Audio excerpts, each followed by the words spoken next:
دو hero نہ نکل آتے. ایک تو شہید معظم، میں اس کو آج سلام پیش کرتا ہوں، 2 بچوں کے ساتھ گیا ہوا. وہ میری اور دوسرا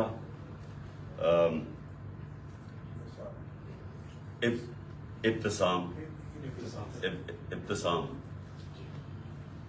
جس طرح اس نے پکڑا اور جس طرح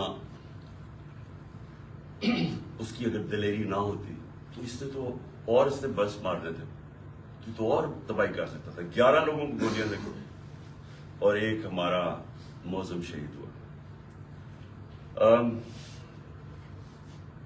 اب ہم نے FIR رجسٹر کرنے کی کوشش کی ہے. سب ڈرتے ہیں کیونکہ کئی ادارے یہ قانون سے اوپر ہے. میں آج جنرل باجوہ سے سوال پوچھتا ہوں کہ کیا فوج کا وقار اوپر جائے گا یا نیچے جائے گا اگر جو آپ کی فوج پہ کالی بھیڑیں غلط کام کر رہی ہیں، ظلم کر رہی ہیں، انسانوں پہ تشدد کر رہی ہیں، اگر آپ ان کے اوپر ایکشن لیں گے تو فوج کا وقار اوپر جائے گا، لوگ عزت کریں گے فوج کی. لیکن اگر یہ ہے کہ فوج میں ایسے لوگ بیٹھے ہیں جو ہمیں بھیڑ بکریوں کی طرح سمجھ رہے ہیں، مار داڑ کر کے، ڈرا دھمکا کے، اگر سمجھ رہے ہیں کہ اس طرح فوج کا وقار اوپر چلا جائے تو نفرتیں بڑھ رہی ہیں.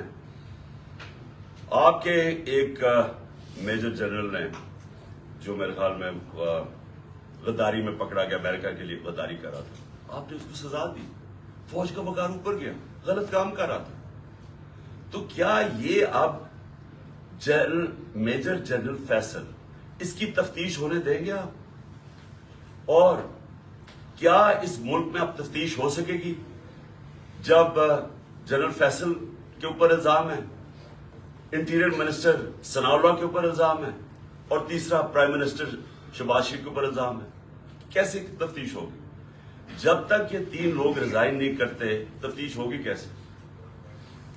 اور ادھر میں جنرل باجوہ آپ سے بھی فوج کے وقار کے لیے کہہ رہا ہوں کہ یہ پاکستانی فوج کو نقصان پہنچا رہے ہیں اس طرح کی کالی بھیڑیں، یہ جو سمجھتے ہیں کہ ہم انسان ہی نہیں ہیں، بھیڑوں کو کبھی ادھر موڑ دو کبھی ادھر موڑ دو.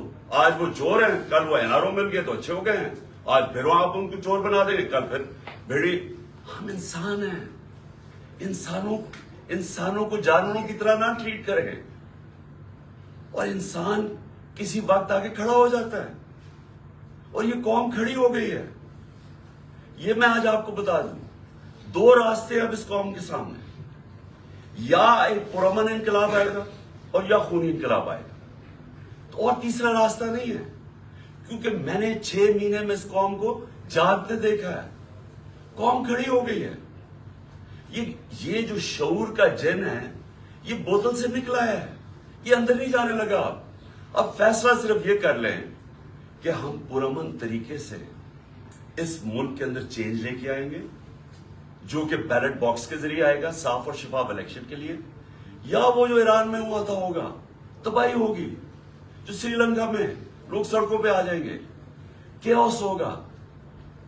یہ جماعت جس کو ان 3 لوگوں نے مجھے قتل کرنے کی کوشش کی اور اللہ نے بچایا. جس طرح ابھی ڈاکٹر فیصل نے کہا کہ یہ جو گولی میری یہ ادھر اوپر کی ٹانگ پہ لگی، وہ ایک گولی میری جو وہ اصل آرٹری ہے اس کے نیچے سے نکل گئی اور ایک اس کے پاس آ کے رک گئی. اگر وہ رپچر ہو جاتی تو 20 منٹ میں انسان مرتا ہے، 20 منٹ میں سارا خون نکل جاتا ہے.